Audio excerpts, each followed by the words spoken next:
ఓం శ్రీ మహాగణాధిపతయే నమః. ఓం శ్రీ మహాసరస్వత్యై నమః. శ్రీపాదవల్లభ నృసింహ సరస్వతి శ్రీ గురుదేవ దత్తాత్రేయాయ నమః.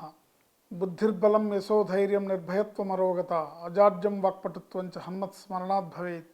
శ్రీదత్త శరణం మమ. శ్రీ గురుదత్త జయ గురుదత్త. శ్రీ గురుదత్త జయ గురుదత్త.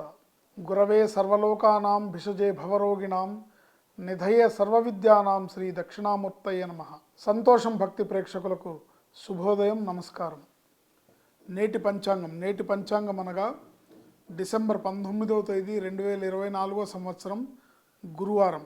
ఈరోజు సూర్యోదయం ఉదయం 6:44, సూర్యాస్తమయం సాయంత్రం 5:42. ఈరోజు తిథి కృష్ణ చతుర్థి పగలు 10:06 వరకు, తదుపరి పంచమి వస్తుంది. నక్షత్రం ఆశ్లేష నక్షత్రం రాత్రి 2:01 వరకు. యోగం వైధృతి యోగం సాయంత్రం 6:38 వరకు. కరణం బాలవకరణం పగలు 10:06 వరకు. కౌలవకరణం రాత్రి 10:29 వరకు. అమృత గడియలు రాత్రి 12:21 లగాయతు 2:01 వరకు. దుర్ముహూర్తం పగలు 10:23 లగాయతు 11:07 వరకు. మరలా దుర్ముహూర్తం పగలు 2:47 లగాయతు 3:30 వరకు. వర్జం పగలు 2:21 లగాయతు 4:01 వరకు. రాహుకాలం మధ్యాహ్నం 1:30 నుంచి 3 గంటల వరకు. ఈరోజు విశేషం ఏంటంటే 10:06 చవితి వెళ్ళిపోయి పంచమి వస్తుంది కాబట్టి గురు పంచమి యోగం అంటారు.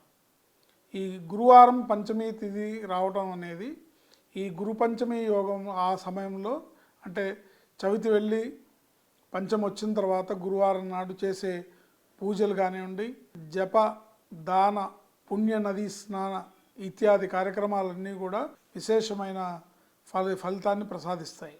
ఈరోజు జపించాల్సిన మంత్రం శ్రీదత్త శరణం మమ. శ్రీదత్త శరణం మమ. శ్రీదత్త శరణం మమ. ఈరోజు శ్రాద్ధతిథి పంచమి.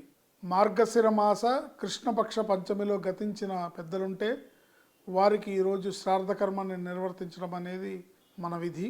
సో మీ కుటుంబంలో ఉన్నవాళ్ళు ఎవరైనా మార్గశిర మాసంలో కృష్ణపక్ష పంచమి రోజు గతించిన పెద్దలుంటే వారికి శ్రాద్ధకర్మాన్ని నిర్వర్తించడం ద్వారా పితృదేవత అనుగ్రహాన్ని పొంది మన పిల్లలు వృద్ధిలోకి వస్తారు, కుటుంబం వృద్ధిలోకి వస్తుంది. పిల్లలకి వంశాభివృద్ధి జరగాలంటే పితృదేవత అనుగ్రహం మనకి అత్యంత ఆవశ్యకరమైన అంశం. దేవతానుగ్రహం ఎంత అవసరమో పితృదేవతానుగ్రహం కూడా అంతే అవసరం. శ్రీమాత్రే నమః. శుభం లాభం జయం.